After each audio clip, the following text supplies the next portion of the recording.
Wren had not meant to laugh at the king, she hadn't even known it was him. The corridor behind the great kitchens of Thornhill Keep was the kind of place nobody important ever walked. Low-ceilinged, smelling of tallow and wet stone, lit by a single guttering lamp that had needed trimming for a week. It was where Wren went when she wanted 3 minutes to herself.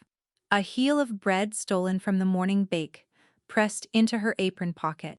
So when a tall shape came around the corner and stepped square into the loop of rope she'd left coiled on the floor, the one she'd been meaning to hang for a fortnight, and went down with all the grace of a felled oak, arms wheeling, a sack of dried apples bursting across the flagstones like a hailstorm, she laughed.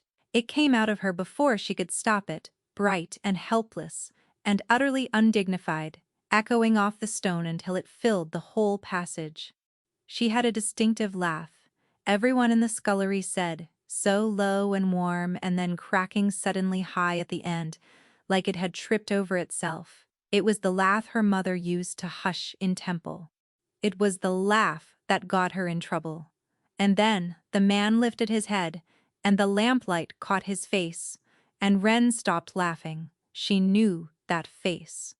Everyone in the 4 provinces knew that face, though most only from the coins stamped with his profile. The heavy dark brows, the scar that split one of them and vanished into the hairline.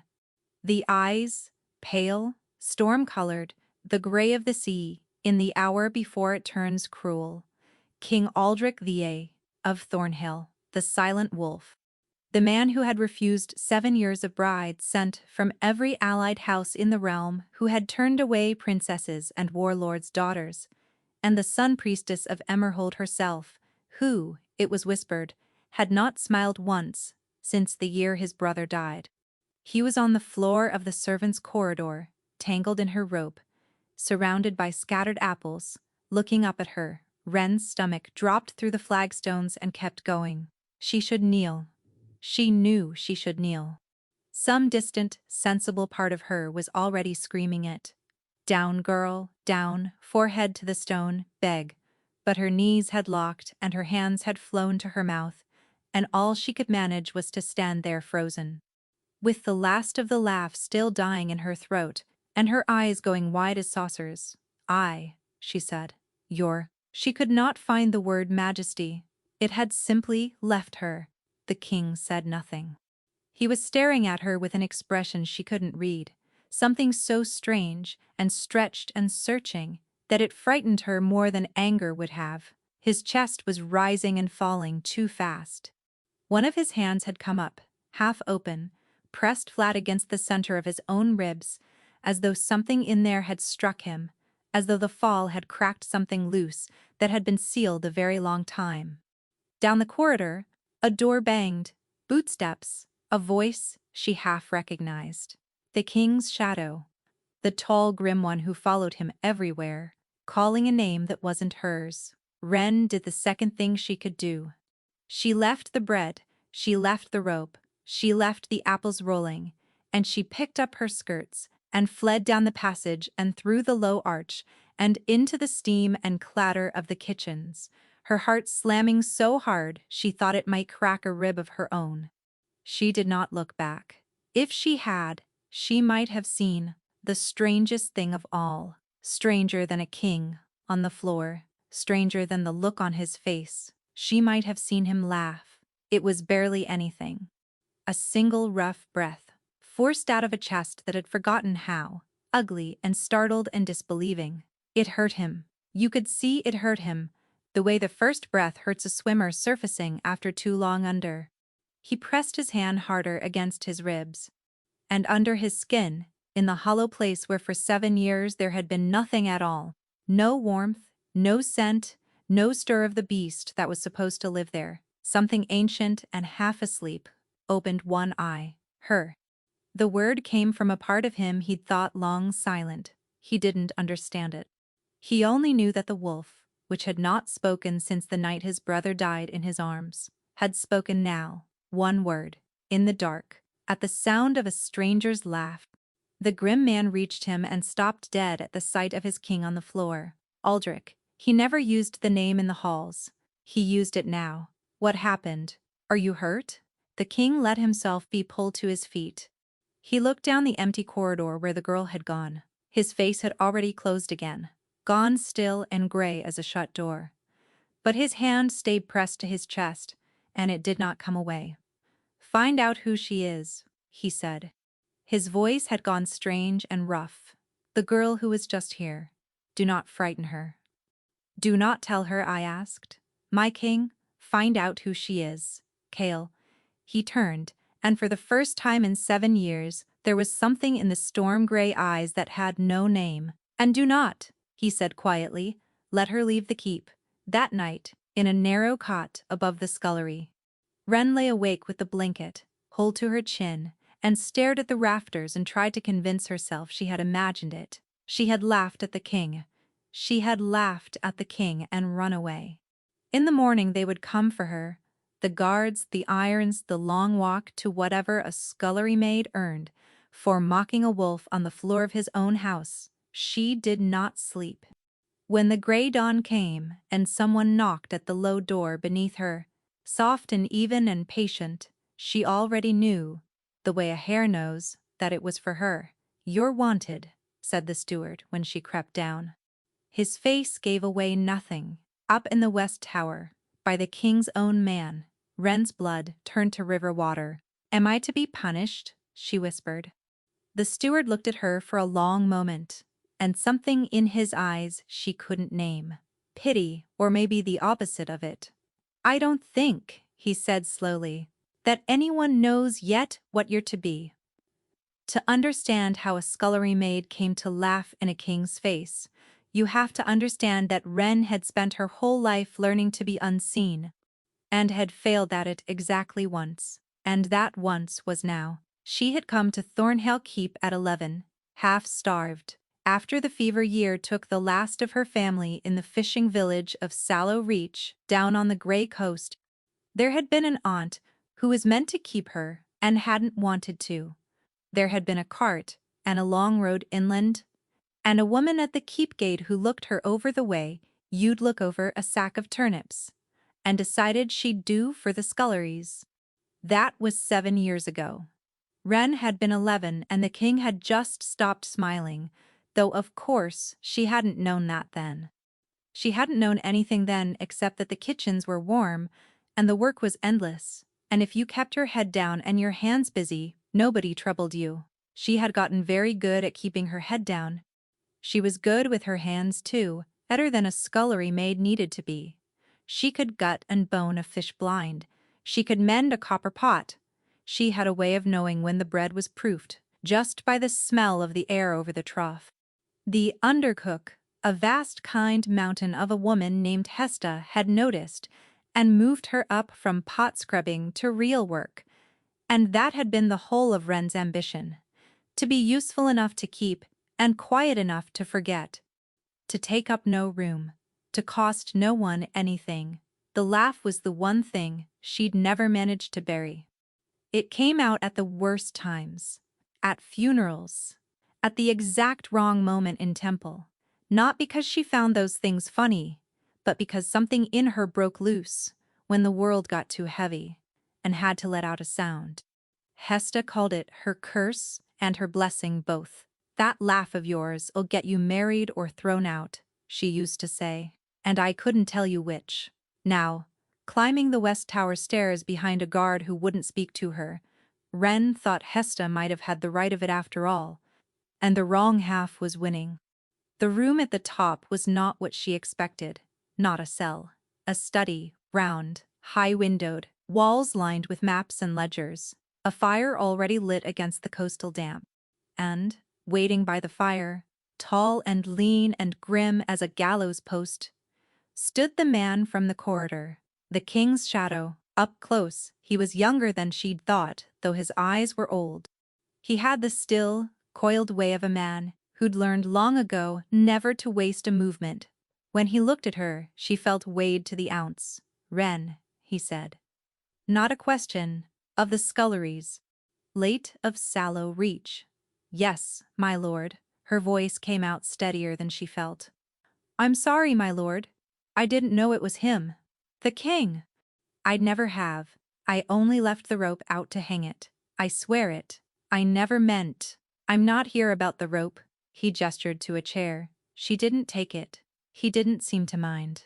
My name is Seal Dorn. I am the king's beta and the master of his household guard. That is all you need to know of me. He studied her. What I need to know of you is rather more. I don't understand. No, he said, you wouldn't. And then, in the tone of a man laying a single card face up on a table and watching to see what it does. In the corridor, what did he do? Wren blinked, of all the questions. He nothing, he looked at me. He looked at me strange, my lord, like I'd struck him, and I ran. Shame flooded her. I know I shouldn't have run. I'll take whatever I've earned. But Seal Dorn wasn't listening to the apology. He'd gone very still, the way a hunter goes still, and something was working behind his old eyes. He looked at you, he repeated slowly, as though you'd struck him. Yes, my lord. And then I ran. I told you. Kyle was quiet for a long moment. He walked to the window and looked down over the gray courtyard, and when he spoke again, it was almost to himself. 7 years, he murmured. 7 years, and every healer, every priest, every witch we dared trust, and half a dozen we didn't, and it's a fish gutter with a rope she forgot to hang. He turned. Tell me, Wren, of Sallow Reach. Do you know why the king has taken no bride? Everyone knows the stories, my lord. Tell me one. She hesitated. They say, his heart died with his brother Prince. She stumbled on the name, corrected herself. Prince Torvald. They say the silent wolf can't love, because he buried it all in the crypt. 7 years back. She swallowed. Kitchen talk, my lord. I don't put stock in it. The kitchen, said Cale Dorn, is closer than the council. He came away from the window. I'm going to ask something of you, and you are not going to understand why, and I am not going to explain it. If you refuse, you'll go back to your pots, and no harm will come to you. You have my word, and my word is good. But if you agree. He paused, and for the first time something almost like hope cracked the grimness of his face. And it was a terrible thing to see, because it was so unpracticed. If you agree, you may find yourself in rooms a scullery maid has no business in.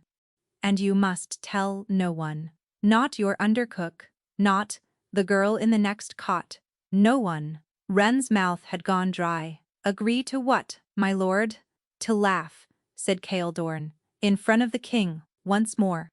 Where I can watch what happens. The fire popped. Somewhere below, a gull cried over the courtyard.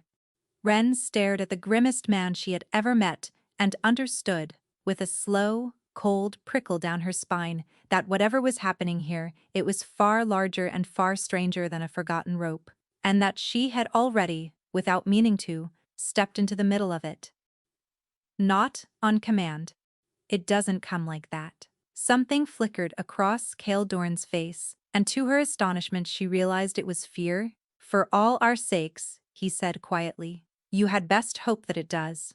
They brought her to him at dusk, in a small warm room off the king's private library, and told her almost nothing. Cale had coached her on the walk, up in a low, fast voice. She was to stand where she was put, speak only if spoken to, and above all, she was not to kneel or scrape, or my majesty him half to death, the way the court did. He gets enough of that, Cale said. It's not what we need. What they needed, apparently, was for Wren to simply be, to stand in a room with the most feared man in the realm, and behave as though he were a man and not a monument. Which was, she thought a little wildly, like being told to relax while balancing on a knife. The room had 2 chairs by a fire, and a long window going violet with the dying day. The king stood at that window with his back to the door, and he did not turn when she came in. Leave us, Cale, he said. My king, I'd rather, leave us. The door closed, and Wren was alone with the silent wolf. For a long time neither of them spoke. Wren stood by the second chair with her hands knotted in her apron and studied the great still breadth of his back, and thought that she had never in her life been so aware of her own heartbeat. He was even larger up close than he'd seemed sprawled on the floor, a head and a half taller than her, shoulders like a doorframe, and there was a stillness to him that wasn't calm at all. It was the stillness of a held breath, of a man standing very carefully on the surface of something that might give way. "They told you nothing," he said at last, not turning. "It wasn't a question. No. You're—" She caught Cale's warning. "Left it off." "No. They didn't." "Good." A pause. "Cale tells me your name is Wren." "Yes, like the bird. My mother said I was small enough to fit in one hand when I was born. You're—" She bit it off again. Her face went hot. "Sir." She said she nearly called me nothing at all, and settled on the smallest bird she knew, and there, she heard it. The smallest breath went out of him, not a laugh, but the ghost of the place a laugh might come from. He turned around.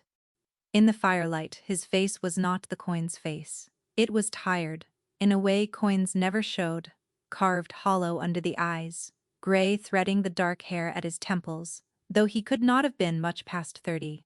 But it was his eyes that undid her.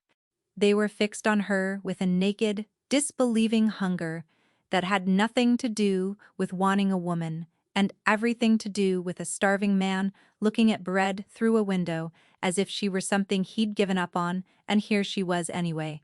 "Say something to me," he said. His voice had dropped, low and rough. "Anything." "I don't care what." "I don't, sir. I don't know what you want me to. That's not it." He took a step closer, and she made herself hold her ground the way Khaled had told her, and it was the hardest thing she'd ever done. "In the corridor. You weren't trying. That was the whole of it. You weren't trying." Something desperate had come into him. Do it again. Whatever it was.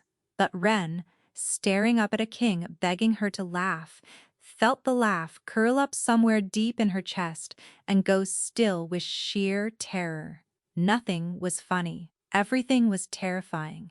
She opened her mouth, and nothing came out but a small, strangled sound of panic, and she saw the hope go out of his face like a snuffed wick, saw him turn gray and shuddered again, saw him step back and become the monument once more. That broke something loose in her, because it was so sad, and because the whole thing was so absurd. A scullery maid ordered to laugh. A wolf king waiting on it like a verdict. The two of them standing in a violet room performing joy like a chore, and the sheer ridiculous grief of it struck the flint in her chest. And before she could stop it, it came. The laugh, low and warm, and cracking high at the end, where it tripped over itself. Helpless, real, the king staggered. He actually staggered, one hand flying to the mantel to catch himself, and his breath went out of him in a rush, and his eyes closed, and across his face passed something so enormous and so painful and so much like relief that Wren stopped laughing out of pure alarm and started forward with her hands out. "Sir, your Majesty, are you ill?" "Should I call?" "No." His eyes opened, and they were wet. The silent wolf of Thornhill, the man who had refused a realm of brides, the terror of 4 provinces, stood with one hand white-knuckled on his own mantelpiece, and tears standing in his storm-gray eyes. And he looked at a fish gutter from Sallow Reach, as though she had reached into his chest and restarted a heart that had been stopped for 7 years. "I felt it," he whispered, not to her, to something inside himself. "Sally." "Kyle." The door burst open. The beta was there in an instant, and behind him Wren shrank back 2 others, an old woman in the gray robes of a keep healer, and a younger man with the shaved head of a temple reader, all 3 of them crowding the doorway with the same expression, the exact same one that she was coming to dread, shock and hunger and something like fear. The king said to them, and his voice cracked on it, I felt it move." The old healer's hand went to her mouth. The temple reader had gone white. And Kyle Dorn looked at Wren over all their heads with an expression she would remember for the rest of her life, because it was the look of a man adrift at sea, who has just seen, very far off, The smallest possible sail. What? Wren said into the silence, her voice very small. Is wrong with all of you? That was the worst part. Nobody answered her at all. They only looked, the four of them. From her to their king and back again, as though she were a key that had turned up in a lock they'd stopped believing could ever open. The old healer was the one who finally spoke, and she didn't speak to Wren. She spoke to Kale low and shaking, and the words made no sense to Wren then, though they would come to mean everything. Seal the room, the healer said. Tell no one. If the wrong ears hear that a scullery maid woke the wolf. She stopped, her old eyes cut to Wren, and filled, absurdly, with pity. Child, she said, whatever they promised you when they brought you up here, forget it. You're not going back to the sculleries. Not now, not ever. But I don't understand, Wren said, and heard her own voice climbing toward panic. I didn't do anything. I only laughed. I know, said the old woman softly. That's what frightens us. And the king, who had not taken his eyes from Wren once, not for a single heartbeat since the sound left her, said quietly, to no one, in a voice full of dawning and terror in equal measure, don't let her out of my sight. They kept her in a warm little room off the healer's still room that night, and nobody would tell her why, and Wren did not sleep at all.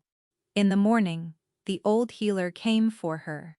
Her name, she said, was Maren Vosk, and she had served the house of Varen since before Aldrich was born, and she was going to tell Wren the truth, because pretending otherwise had become more dangerous than the truth itself. She sat Wren down at a scrubbed table with a cup of something hot and bitter, and looked at her with those pitying eyes and began. What do you know, Maren said, about a wolf's second soul? Nothing, mistress. I'm coast-born. We don't have the shifting blood down in Sallow Reach. No, most common folk don't. But the king does, and every high house does, and it's the whole of what makes them what they are. Maren wrapped her knotted hands around her own cup. Inside every shifter there's a second self, the beast, the wolf. It's not a costume he puts on, it's half his soul, the half that feels, it scents, it hungers, it grieves, it takes joy. A wolf without his beast is a lamp without a flame. He'll walk and talk and rule, and no one at 10 paces will know the difference. Her voice dropped. But he's fading, all the same. Slowly from the inside, like a tree that's been ringed. Wren's cup had gone still halfway to her mouth. And the king, 7 years ago, said Maren. On the night his brother died, King Aldrich's wolf went silent. Not gone, silent. It stopped scenting.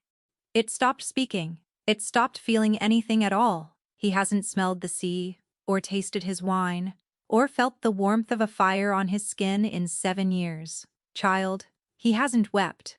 He hasn't laughed. She held Wren's eyes. He hasn't wanted a woman, which is why he's turned away every bride the realm has thrown at him. Not from grief, whatever the kitchens say, but because the part of him that could want anything at all went dark and never lit again. That's why the brides, Wren whispered. It fell into place with a soft, terrible click. 7 years of brides. He wasn't refusing them. He couldn't feel them, Maren said. A shifter chooses a mate by scent, by the wolf's knowing. His wolf has known nothing for 7 years. To take a bride he couldn't scent would have been a lie in the sight of the gods. And whatever else that man is, he does not lie. So he said no, and no, and no. For 7 years. She leaned in. And every year the wolf sinks deeper. And every year he fades a little more. And we have tried everything, Wren. Every herb in my stores. Every prayer the readers know. 2 witches we should have driven off, and didn't. Because we were desperate. Nothing. Nothing has ever reached the wolf. Nothing has made it so much a stir. The room was very quiet. Until, Wren said. Until a fish gutter left a robe on the floor, said Maren Vosk, and laughed. Wren set the cup down very carefully, because her hands had started to shake. That's not, mistress, that's not possible. People laugh at him, surely. In 7 years people laugh near him, people laugh for him, the sly little laughs of court, the ones that want something. The old woman shook her head slowly. No one laughs at him. No one has laughed at that man without fear, in the sound of it since the day he took the crown. Do you understand? It wasn't the laugh. It was that you didn't know to be afraid. She reached across the table and took Ren's cold hand in her warm one. For one heartbeat in that corridor, you treated the silent wolf like an ordinary man who tripped over a rope. And something in him that had been starving for 7 years reached for it. Ren pulled her hand back without meaning to. I want to go home, she said, and heard how small it sounded. I want to go back to the kitchens. I don't want to be, whatever this is. I'm nobody, mistress. You've got the wrong girl. I fix pots. I know. Marin's voice was gentle and it was merciless. I know you do. But listen to me now, because this is the part that matters. She waited until Ren looked at her. Seal Dorn has watched that man fade for 7 years, and made his peace with losing him. Last night he watched the wolf move for the first time since the crypt. He is not going to let you go, child. Not because he's cruel, he's the least cruel man in this keep, but because you are the only thread of hope he has held in 7 years, and a man holding his last hope does not open his hand. She sat back. The kindest thing I can do for you is tell you the truth. So you stop waiting to be sent home. You're not being sent home. The only question left is what kind of thing you'll agree to become. Before Ren could answer, the door opened without a knock, and Cale Dorn stood in it. And his grim face was doing something it had plainly not done in a long while, and had forgotten how. It was trying to be gentle. He slept, Cale said. Marin went still. What? Last night, after you sent the girl to the still room. Cale's voice was low and strange. I sat with him as I do. He was at the window, and past the middle bell, he laughed. Once. Under his breath, at nothing, like a man remembering something. And then he went to his bed, and he slept. Marin.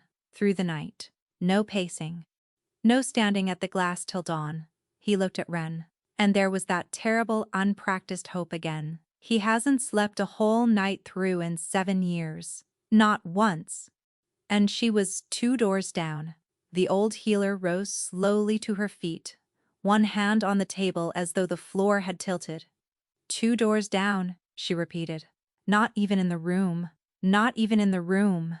They both turned to look at Ren, and Ren looked back at them, and the hot bitter cup steamed between her hands.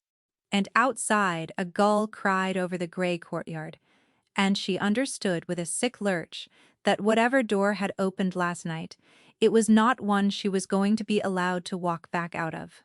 How long? Marin said quietly. Not to Ren, to Cale. Did the readers give him? Before, your honest count. Cale Dorn's jaw worked. For a moment, Ren thought he wouldn't answer. Before the year turns, he said. They gave him to the turn of the year, and the year's already dying, Marin. The first frost was on the courtyard this morning. Ren looked from one grave old face to the other. That's weeks, she said faintly. A season, at the most? Yes, said Cale. It is, and he's fading faster now, not slower. The readers can't account for it. A dying flame ought to gutter slow. His old eyes, fixed on her. His is guttering like something's blowing on it. There was no ceremony to it, no royal command sealed in wax. There was only Seal Dorn walking her up through the West Tower that evening, and stopping outside a door she'd never seen, and saying, in the flat voice of a man who has decided something and will not be argued out of it, "You'll sit with him in the evenings. That's all. You'll sit in the room and be yourself, and we'll see what the wolf does." A pause. "You will be safe. You have my word, and I have never yet broken it. But you will do this, Ren, and if I say no?" Cale looked at her for a long moment. "Then you say no," he said, "and I'll not lay a hand on you.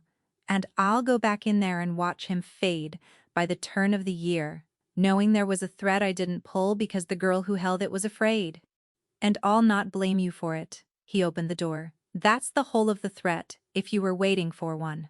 I've no irons, only a fading man and a wanting. It was, Wren thought, a far worse threat than irons. She went in. The king's private sitting room was smaller and plainer than she'd imagined a king's rooms would be. A good fire, two deep chairs, books in stacks on the floor, like a man who'd stopped pretending he had a system. He was in one of the chairs when she entered, and he rose when he saw her, which so astonished her that she nearly walked back out. Kings did not rise for scullery maids. Sit, he said, gesturing at the other chair, and then, catching himself, more roughly. If you want, you needn't. I only meant, he stopped. Ran a hand down his face. I don't know how to do this, he admitted. And the plainness of it from him was staggering. I've forgotten how to be in a room with someone who isn't afraid of me. If you are afraid and you'd be a fool not to be, I'd ask you to try to forget it for an hour. That's the whole of what I want. An hour of someone forgetting. So, Wren sat. The first evening was agony. She perched on the edge of the great chair like a bird, ready to bolt, and answered his careful questions in single words, and he asked them like a man handling something he was sure to break, and the wolf did nothing at all. And when Kyle came to fetch her at the middle bell, the king's face had gone gray with the disappointment he was trying not to show. Wren walked back to the still room, feeling that she had failed at a thing she hadn't wanted and couldn't do, and lay awake ashamed of caring. The second evening was a little better. He asked about Sallow Reach, and she found herself telling him about the coast. The gray water, the gull cliffs, the way the whole village smelled of salt and tar and split fish, so strong you stopped smelling it after a week, and then missed it your whole life once you'd left. And the king went very still and closed his eyes, and she thought she'd bored him, and stopped. Don't stop, he said, eyes shut. Tell me what the tar smelled like. Exactly. I want. His jaw tightened. I want to try to remember what smelling is. And she understood. Then a little of what Marin had meant. This man could not smell the fire 3 feet from his own face. So she told him. She told him about tar and salt and split fish and her mother's hands and the particular green rotan brine stink of the low-tide flats, and she was so busy trying to give a blind man a color that she forgot, for whole minutes together, to be afraid. And that, of course, was when it happened. She'd been describing the way the fish market women bellowed at one another, the truly magnificent volume of it, and she did an imitation without thinking, and the sheer wrongness of a scullery maid roaring coast market cries in a king's sitting room struck her halfway through, and the laugh got loose again, that low, warm crack of a laugh. And the king's head came up, and his nostrils flared, and his eyes went wide and dark, and he said in a voice, like a man witnessing a miracle, "Salt." Wren stopped. What? I can smell salt. He was on his feet. He crossed to her and stood over her. Close, too close, close enough that she pressed back into the chair, but he wasn't looking at her like a king, or like a man wanting a woman. He was looking at her, the way you'd look at a lamp you'd struck 100 times that had finally. He breathed in deep and shaking. Salt, and tar, and something green, and you. And his voice broke clean in half on the last word. I can smell you. Gods, Cale was right. It's you. And Wren, held in the chair with the great gray-eyed wolf leaning over her breathing, in the smell of her like a man breathing air after too long without, felt her own heart do something that had nothing to do with fear at all, something warm and low and dangerous, and did not know what to do with it, and could not make it stop. He caught himself, stepped back, his face flooded with something like shame. Forgive me, he said stiffly, retreating to his chair, gripping its arms. You're not here for that, Cale told me. Sit with him, be easy, nothing more. I overstepped. You didn't, Wren said, too quickly, and then went scarlet. They looked at each other across the fire. Neither said anything for a long moment. I should call for Cale, she managed. It's near the bell. Yes, the king said, not moving. He'll want to know it worked. That the smelling. Yes, he said again and still didn't move, and neither did she, and the fire popped between them.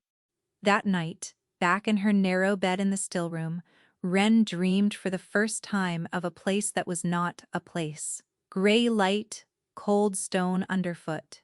A long dark hall going down and down into water, and far off in it, small, a figure with storm-gray eyes standing at the water's edge, with his back to her, not moving, while something in the black beneath him waited. She woke with her heart pounding and the taste of salt in her mouth, and no idea, none at all, that she had just been somewhere real. After that, a rhythm formed, the way water finds a channel, whether or not anyone digs it. In the daytimes Wren did not see him. He was the king. He had a round to hold, petitions to hear, a war on the northern border that never quite became a war and never quite stopped. She was moved, quietly, out of the sculleries, given a small room of her own near the still room, and a story to explain it. She was Marin's new stillroom girl, learning the healer's trade, and no one questioned it because no one questioned Marin. She learned to grind and steep and label. She was good at it, the way she was good at everything her hands touched. And in the evenings, after the keep had gone quiet, a guard walked her up the west tower to sit with the king. They talked. That was all at first, and it was everything. She learned he was not what the coin said, and not what the kitchen said either. He was dry. When he let himself be, a slow, buried humor that came out sideways and surprised her into that laugh again and again, and every time it did, she watched a little more of the world come back to him. He learned to smell the fire, then to smell the rain coming off the sea. One evening he tasted his wine and set the cup down and put his hand over his eyes, and didn't speak for a while, and she pretended not to notice, and that was its own kind of tenderness. She told him about the fever year, about the aunt who hadn't wanted her, about learning to take up no room. He listened the way no one had ever listened to her, completely gravely, like her small sad story mattered as much as his enormous one. And slowly, evening by evening, he began to give things back, small things. The scar through his brow from a boar hunt at 14, when his brother had laughed so hard at Aldrich's yelling that the boar nearly took them both. The way the North Tower caught the last light. The name of the dog he'd had as a boy. He never spoke of his brother's death. She never asked. Small kindnesses began appearing around her unremarked. A better lamp in her still room. The good kind that didn't smoke. A book of coast charts left on her table, with no note. Sallow reach circled, faintly, in a king's own hand. When the frost deepened and the coastal wind turned to knives, a warm cloak she'd never asked for. Gray wool, lined, exactly her size. "Thank you for the cloak," she said one evening, unpinning it. He didn't look up from the letter he was reading. "What cloak?" "The gray one. That you leave for me."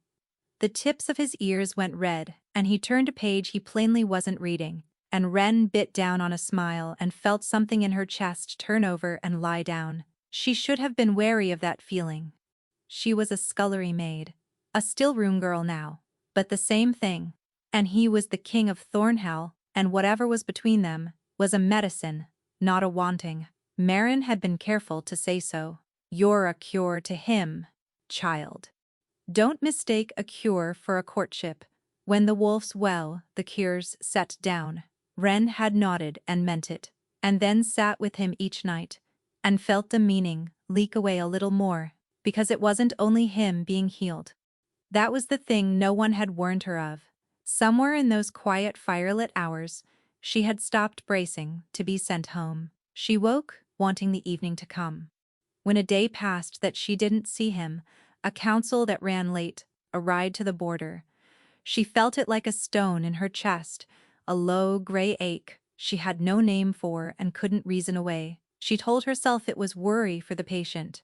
She was becoming, she noticed with dismay, a very poor liar even to herself. One night, deep in, he asked her a question he'd plainly been carrying a while. "When you were a girl, on the coast. Before the fever, he turned his wine cup slowly in his big scarred hands. Was there anyone who... Did anyone hold on to you? Anyone at all? Ren thought about it honestly, because he'd earned honest. My mother, she said, till I was 9. She was the one who named me for the small bird. She looked into the fire. After she was gone, I decided the trick of it was to need nothing. If you need nothing, no one has to give anything up to keep you. You just fit into the corners of other people's lives. You cost them nothing, and so they let you stay. She shrugged, and it hurt more than a shrug should. It works. Mostly. Nobody's turned me out in 7 years. Aldrich was quiet for a long moment. That's not fitting into corners, he said at last low. That's disappearing slowly and calling it safety. I know the difference. His gray eyes came up to hers. I've been doing the same thing for 7 years. I just had a crown to do it behind. Something passed between them then, wordless, that neither dared name. Two people who had each spent years making themselves smaller, recognizing the shape of it in the other. Ren looked away first, because if she'd held his gaze one heartbeat longer, she'd have done something unforgivable. Then came the night. The dream stopped being separate. It began ordinarily. He'd asked, gruff and awkward, whether, since Cale swore he slept better on the nights she was near, she might sit through till he dropped off, just this once, just to test it. It was improper, and they both knew it, and neither of them called for Cale. She took the chair by his bed. He lay atop the covers fully dressed, rigid as a man on a bier, and she talked low nonsense about nothing until his breathing changed and went deep and even, and the hard line of him finally softened into something almost young. And then, an hour on, it changed again, not deeper, rougher. His head turned sharp on the pillow, his hands knotted in the sheets. A low sound came out of him, awful. The sound of a man being pulled under, and without thinking, Ren reached out and caught his fisted hand in both of hers, and the room was gone. Gray light, cold stone. The long hall, going down into black water, exactly as she'd dreamed it, except she knew now it was not a dream, because dreams did not have this weight, this cold, this smell of damp rock and old grief. And there, at the water's edge, back to her, unmoving, stood the king. Aldrich, she said, his name. She never called him his name, and her voice fell into the dark and vanished without an echo. He didn't turn. In the black water below him, something moved, slow and patient and terribly aware, and the water was full of shapes going down, pale shapes sinking, and one of them lifted what might have been a hand. Ren's whole body screamed to run. Instead, she did the only thing she could do. She seized the king's cold hand in the dark and hauled on it with everything she had, and screamed his name, and woke, standing beside his bed, her hands locked around his, her heart going like a hammer. He slept on, breathing deep and even, his face smooth and peaceful, as if nothing at all had happened, as if he hadn't just been standing at the edge of that drowning dark. She let go of his hands slowly. It was shaking. She wasn't sure which of them it belonged to, what she thought, staring down at the sleeping wolf. The taste of that black water still in her throat is happening to me. From the doorway very quietly, Cale Dorn's voice said, "You saw it too, didn't you?" Ren spun.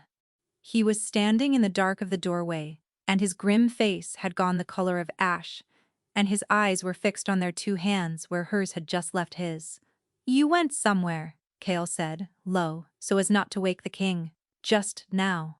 You went gray and still, and your lips moved, and you weren't here." He came a step into the room. 7 years I've watched him do that, every night.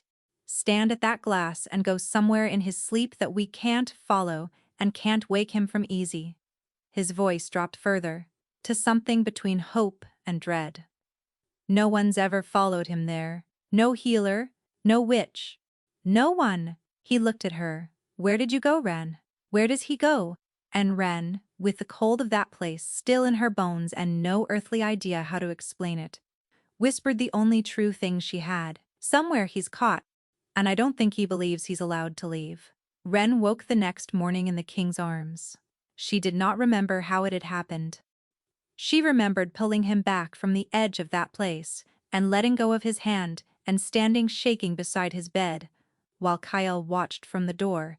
She remembered the beta leaving, finally, when the king's breathing stayed calm.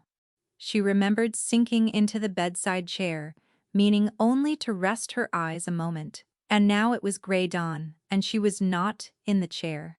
She was on the bed, atop the covers, and the King of Thornhill had wrapped himself around her in his sleep, one heavy arm banded across her waist, his chest warm against her back, his breath stirring the hair at her neck, and had drawn her in against him, as if she were something he'd been reaching for his whole life, and had finally, in sleep, caught. For 3 heartbeats, it was the best thing that had ever happened to her. Then, her mind woke the rest of the way, and terror came in on its heels. When he wakes, and finds the still-room girl in his bed. She tried to ease away, slow, careful, an inch at a time, and the arm across her tightened. He made a low sound into her hair and drew her closer, and beneath her own skin, something she had never felt before rose up to meet it. A pull, deep and bone-certain and wordless. Closer, it said. The way hunger says eat, the way cold says fire. Closer.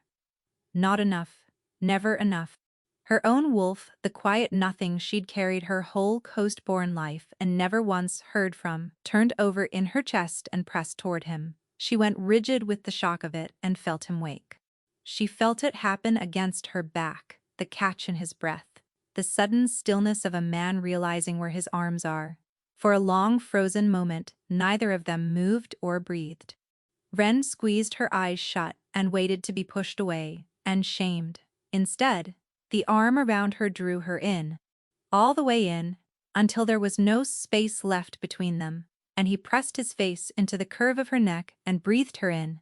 One long, shuddering, helpless breath, and a low sound came up out of his chest that she felt in her own spine.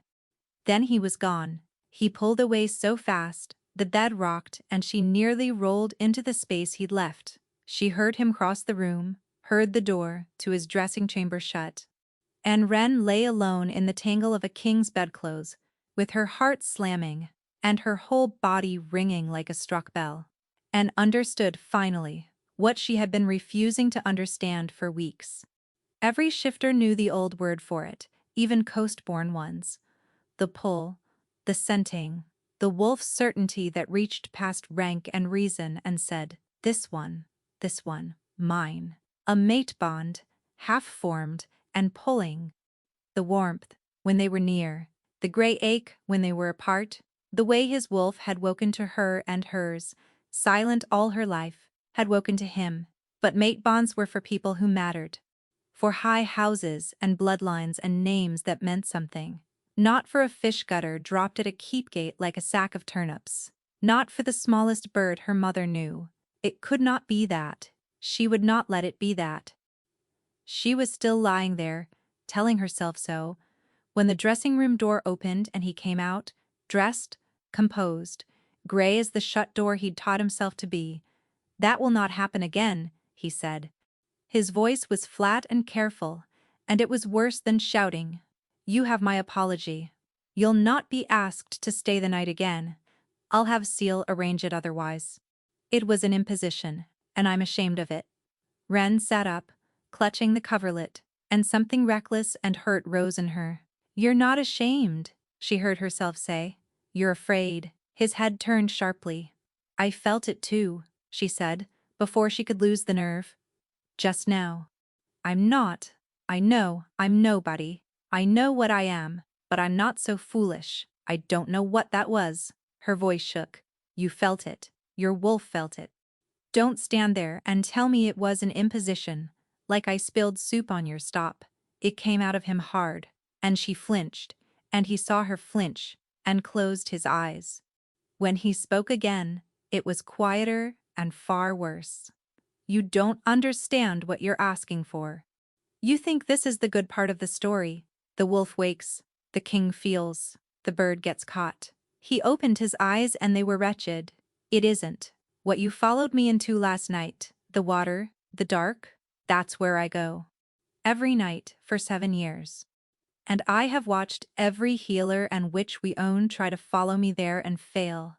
And now you can go. And do you understand what that means, Ren? He crossed to her, gripped the bedpost. It means whatever holds me down there can hold you too. The bond doesn't only give, it ties.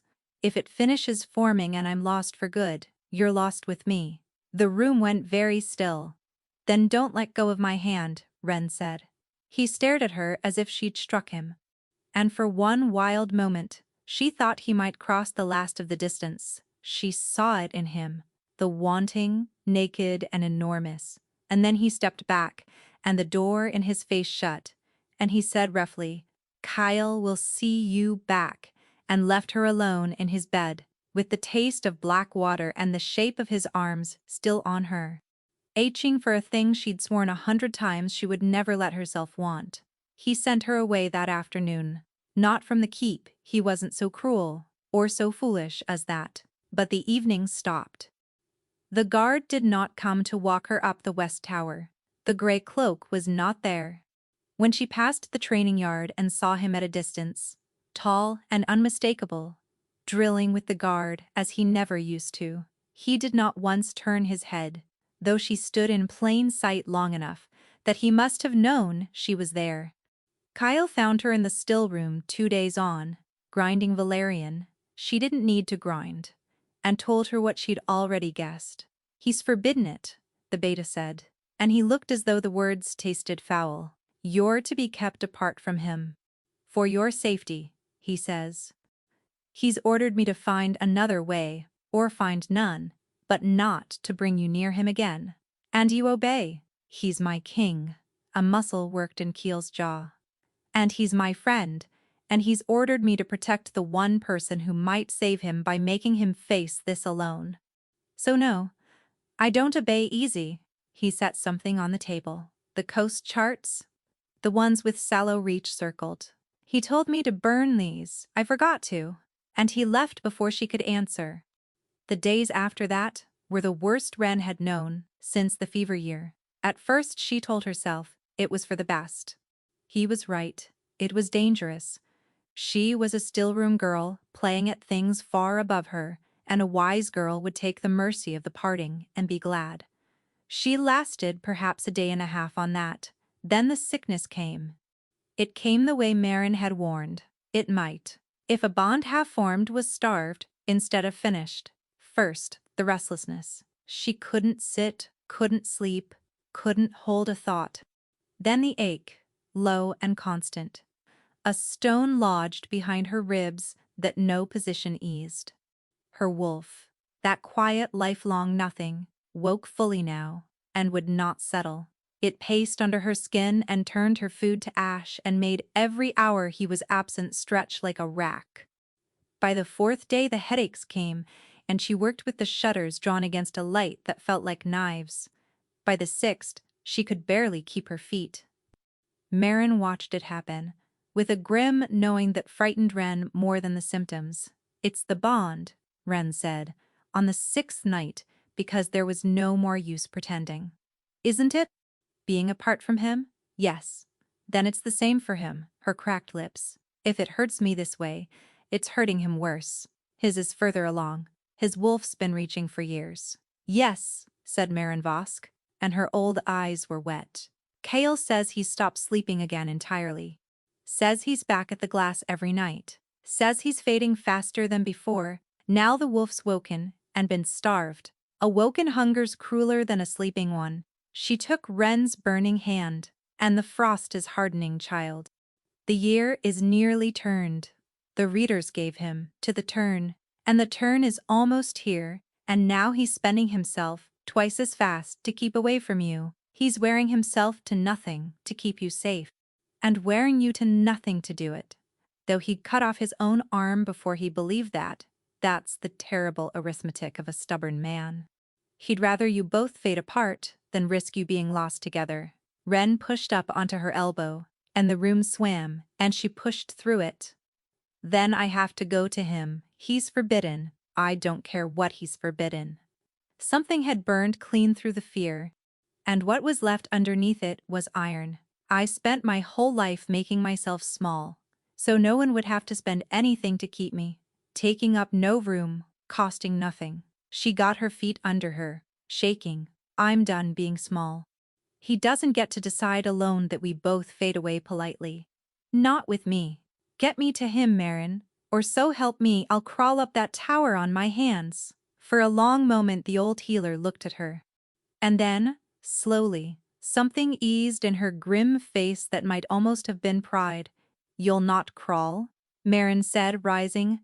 I'll not have it, said my still-room girl crawled. She went to the door and opened it, and Cale Dorn was standing in the dark of the passage, as though he'd been waiting there all along.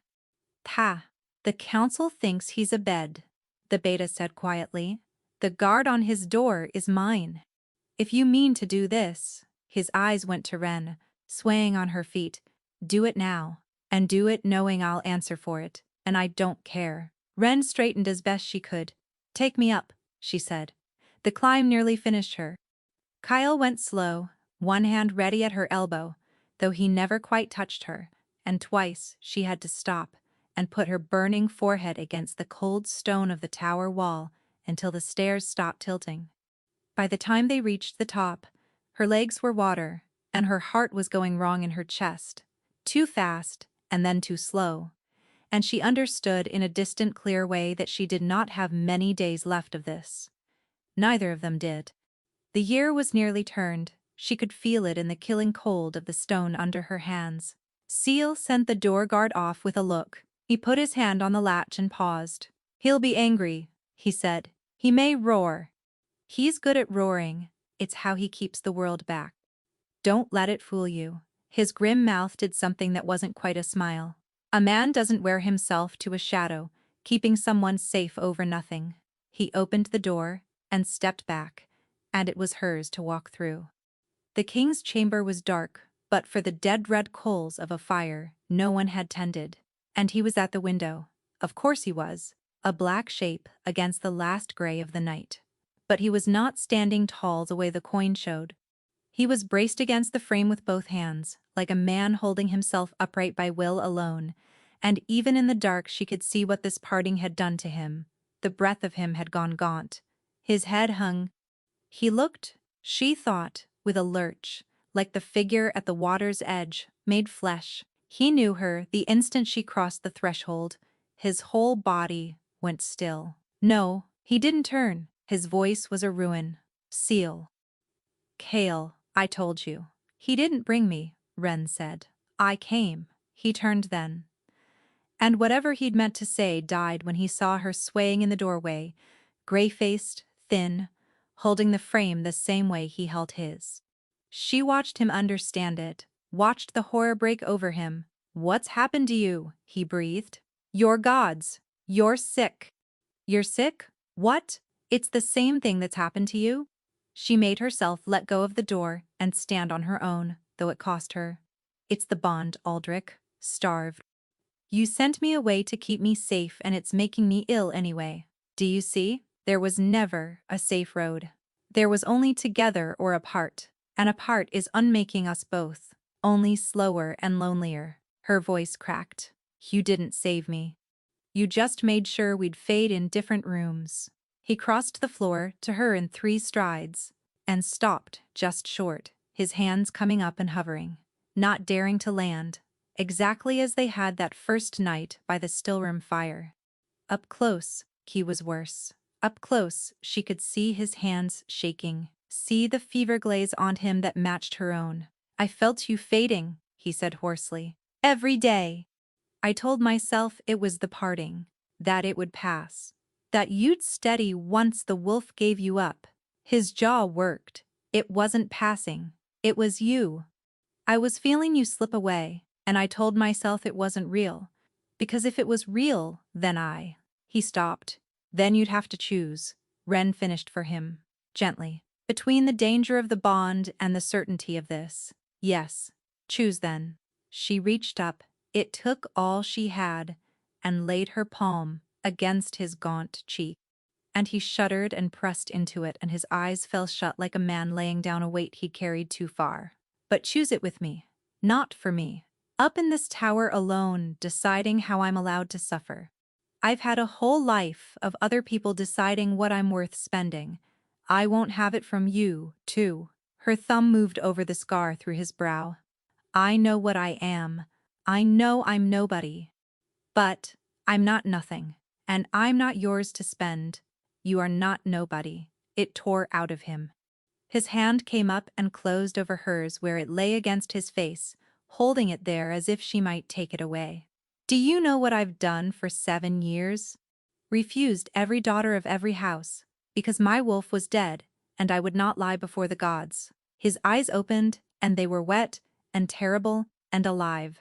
And then a girl with a rope, she forgot to hang, laughs in a corridor, and the dead thing in my chest opens its eyes and says her.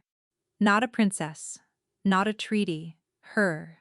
The smallest bird you know. His voice broke clean apart. You are the only thing in 7 years my wolf has wanted. Do not stand in my rooms falling ill and call yourself nothing. They stood there, the two of them, holding each other up by the hand, pressed to his face, both of them shaking, the dead coals ticking in the grate. Then don't send me away again, Wren whispered.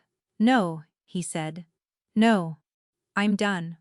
Gods forgive me, I'm done being noble about it, I haven't the strength left. And his other arm came around her and drew her in against his gaunt chest, and she felt it the moment they touched full length, the ache easing, the stone behind her ribs loosening, warmth flooding back into her cold hands. She felt him feel it too, felt the great shuddering breath go through him, felt the pull between them stop clawing and start, at last, to sing. But you have to know the worst of it, he said into her hair, even as he held her like he'd never let go. Because it's not done. Because the reason the bond can take you isn't the parting. He drew back just enough to look at her, and the old dread was back in his face. Threaded now with something like hope, which was worse. If we finish this, if we bond true, then where I go at night, you go. Fully. Not a visitor you can wake from in it.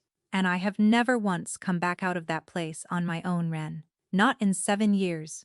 Every dawn something lets me go, and every night it pulls me under again. And if you're bound to me when it finally keeps me, then I'll be there, she said, to bring you back. Or you'll be kept there with me, or I'll bring you back. She held his ruined gray gaze, and did not look away. You've never come out on your own. But you've never had someone follow you down before either. Have you? She saw it land. Nobody's ever gone into that place for you, Aldrich. That's the whole of what's wrong. You've been down there alone for 7 years, and the dark isn't the curse. Her voice dropped, certain in a way she didn't understand yet, but felt in her bones. The alone is. He looked at her for a long, long moment. Outside the window, the first thin line of gray was breaking over the sea. If we do this, he said quietly, there's no undoing it. Bird, if I take you into that place and I'm wrong, I don't lose a cure. I lose you? I know, and you'd still— I stopped being small a week ago, Wren said. I'm not starting again for you. And she rose up on her toes, spending the last of what she had, and kissed the silent wolf of Thornhill as the dawn came up gray over the water. He caught her when her strength gave. Of course he did. She'd spent it all on the kiss, and lowered her to the bed. And for a moment there was nothing wise or careful in either of them, only two starved things finally allowed to be near. But he drew back before it went further, breathing hard, forehead to hers. Not like this, he said. Not with you fever weak, and me half a ghost. If we do it with our eyes open, and Marin's blessing, and I want to tell you first, all of it. You should know what you're binding yourself to. You should know what's in the dark, so he told her. He sat with her head in his lap, and his hand in her hair, And he told her the thing he had not told a living soul in 7 years. Not the council, not the readers, not even Cale, who knew the shape of it, the war and the field, and the crown, but never the reason his king would not fight his way back out of the dark. My brother was the elder, he said. Torvald. He was meant to be king, and he'd have been a good one, better than me, warmer than me. The whole keep loved him. And there was a war on the northern border, the Ashmore clans, raiders, the same border that never quite settles even now. His hand went still in her hair. Torvald wanted to treat with them. I wanted to march. We fought about it for a month, and I was the war leader, the blooded one, and the council listened to me. And in the end I overrode my own brother, and I marched on the Ashmore camps. A long breath. There was a woman, an envoy. She came down toward our line under a gray flag of parley. I know that now, I didn't know it. Then there was fog and shouting, and someone loosed an arrow early. His voice thinned to almost nothing. We struck down a peace envoy under her own flag of truce. And when the Ashmore saw it, they broke, and it became a rout. And Torvald, he stopped. Wren reached up and took the hand in her hair and held it. Torvald rode into the middle of it to stop the thing I'd started, Aldrich said, and he didn't come out. I held him while he died, and he wasn't angry. That was the worst of it. He wasn't angry, he just looked at me and said, "You should have listened. Brother, not cruel, just sad." And then he was gone, and the crown was mine. The crown I took off my dead brother in a field full of people. I got killed for nothing. Because the raiders would have treated after all. The envoy proved it. They'd come to treat, and we cut her down. The gray light filled the room. Wren didn't speak. There was nothing to say that wouldn't be small. The envoy had a mother, Aldrich said. Old woman, a hedge witch of the clans.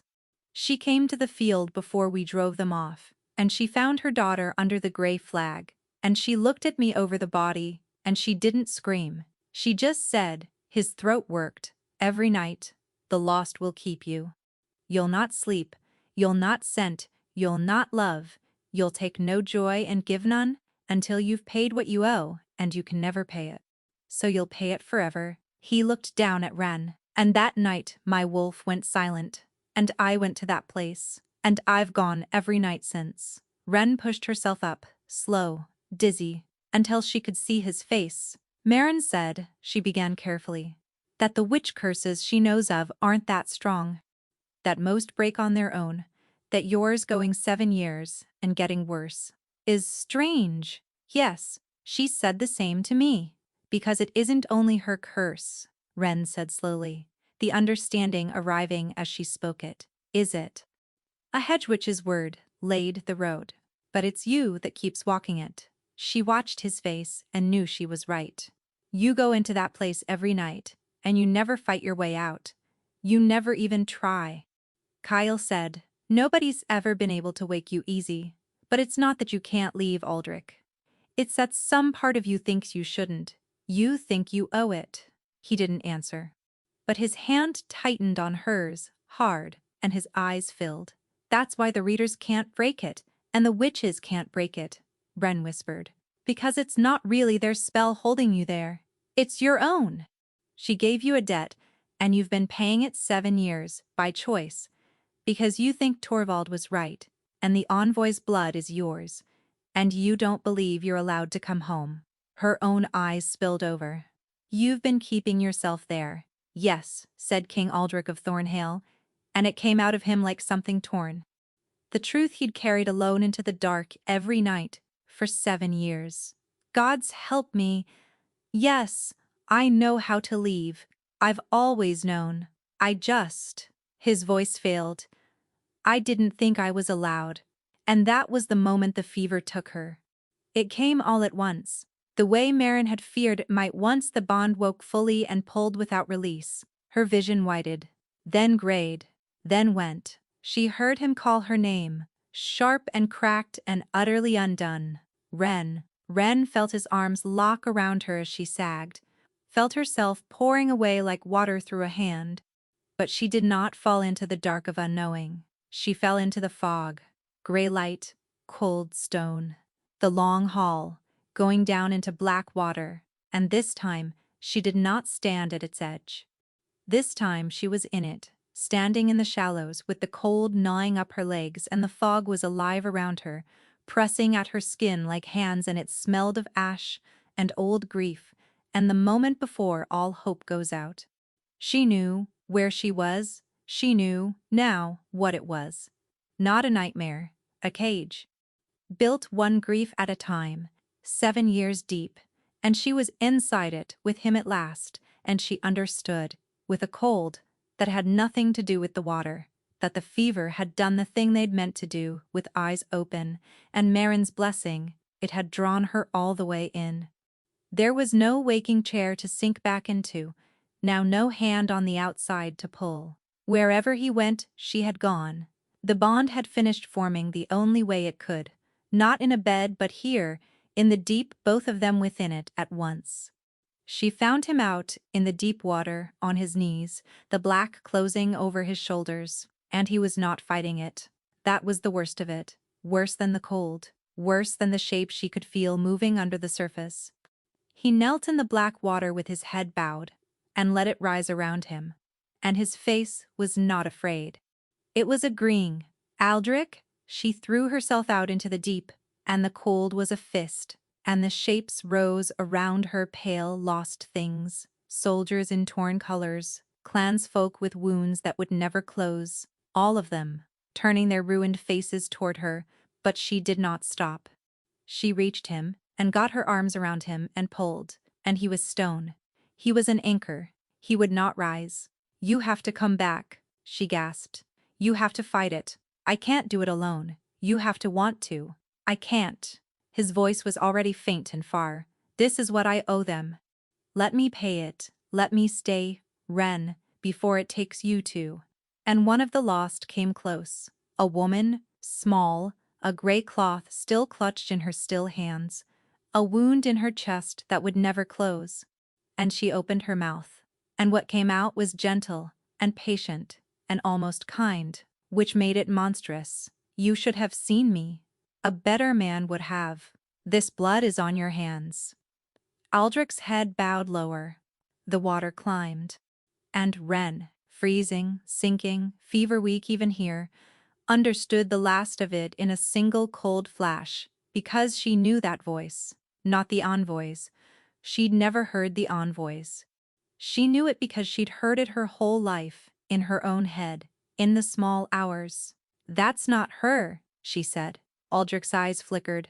"That's not the envoy talking, Aldrich. The lost don't accuse. They can't. They're gone." She took his face, in her frozen hands, and drew it up out of the water to look at her. "That's you. That's your own voice in her mouth. The curse doesn't feed you her hate. It feeds you your own. Every night it just hands you back the thing you already believe and lets you sink in it." The lost woman's face flickered, wavered. "She's not holding you here. You are.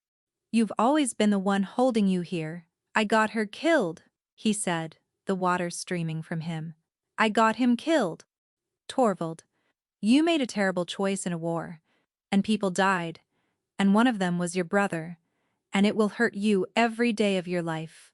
Ren was weeping, the tears hot on her frozen face, and she didn't wipe them. She'd learned better than to hide them now. "That's true. I won't lie to you and say it wasn't your doing. It was? But being guilty of a thing and deserving to suffer for it forever are not the same, Aldrich. They were never the same." Her voice broke and mended.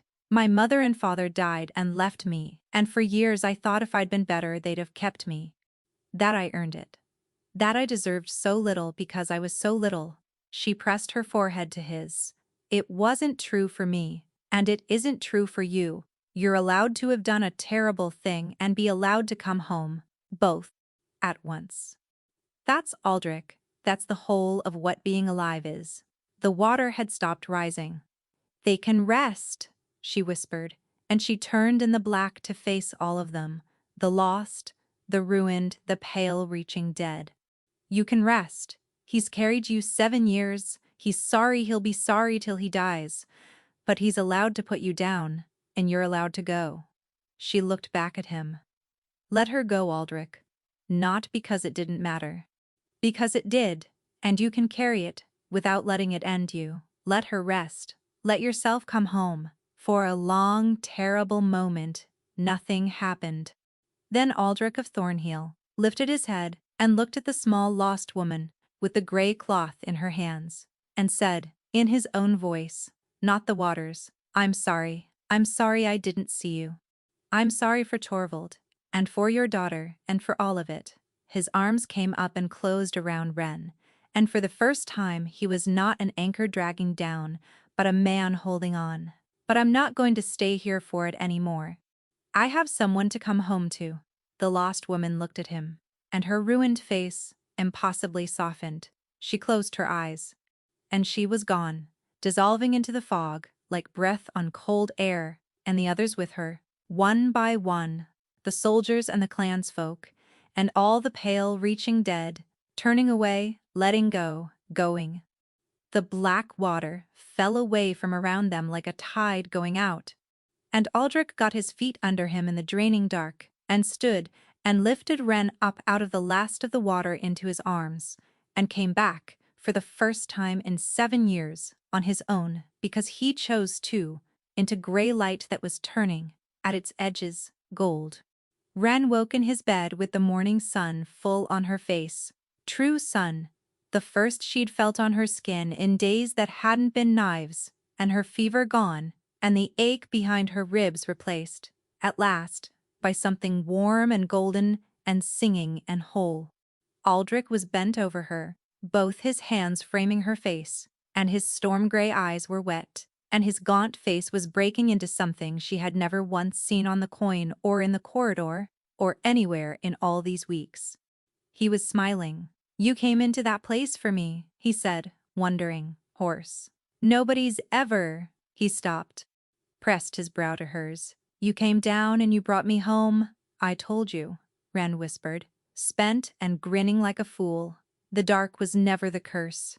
And she felt it then. Fully the bond settled into her chest where the ache had been, warm and gold and two-way, humming with the nearness of him. A chord, run straight from her heart to his, that would never now be cut. She could feel the edges of what he felt, relief and disbelief, and a joy so large it frightened him. When his wolf lifted its head somewhere deep in him and gave voice, loud and alive, after 7 years of silence, hers answered, the smallest birds, the quiet, lifelong nothing, and the two sounds wound together and became one thing, and the bond settled shut around them both like a lock clicking home. Aldrich felt it seal. She watched him feel it. He bent and pressed his mouth to the curve of her throat, where a mate's mark would go. Gentle, a promise not yet spent. Later, he murmured against her skin. With your fever gone and your eyes open, I'll make it true in the way it's meant to be. But it's already ours. Do you feel it? I feel it, Wren said, and laughed that low, warm crack of a laugh, and felt his joy leap to meet it down the golden cord between them. The curse did not break all at once, and neither did the man. He still woke some nights with the gray water in his eyes, reaching for someone who wasn't there until he found she was right, beside him every night, close enough to catch his hand in the dark. On those nights, she didn't tell him it was fine, because it wasn't. And he'd have known the lie. She just held on and let him talk, when he could, about Torvald, about the field, about the gray flag in the fog. Grief didn't keep a schedule. But it stopped being a thing he faced alone, and that, it turned out, had always been the difference. The turn of the year came and went, and the readers who had counted him gone by it, counted again and could not explain what they found. A king with weight back on his frame, color in his face, a wolf awake and loud in his chest. The frost broke early. Spring came up green over the gray coast. The court did not know what to do with them.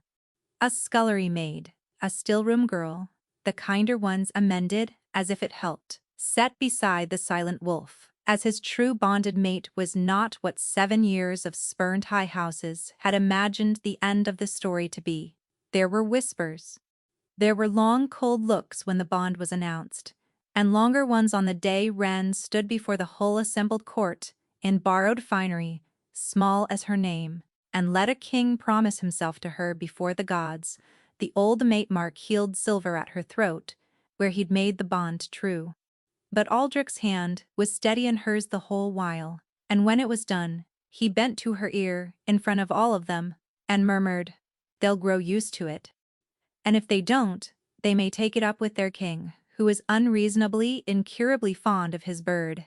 And she laughed, that low, warm laugh that cracked high at the end, the one that had started all of it. And the whole grim court heard the silent wolf of Thornhill laugh out loud in answer, and not one of them ever forgot the sound. Now, on a bright morning a year, Wren woke slow in the light off the sea. The window was open. She could smell salt, and tar, and something green off the low-tide flats, all the way up the west tower, because he kept the window open now every night, to smell the coast she'd given back to him. Aldrich slept beside her, deep and easy, one arm heavy across her waist, his face in the morning light untroubled as a boy's. No fog waited to take him, no water. Just breath, slow and even, and a wolf at peace in his chest, and gray eyes that would open in a moment and find her first thing the way they did every morning now, like she was the thing worth waking for. She settled back against his shoulder and closed her eyes, and for the first time in either of their lives, neither of them was afraid of what the dark would bring. They slept,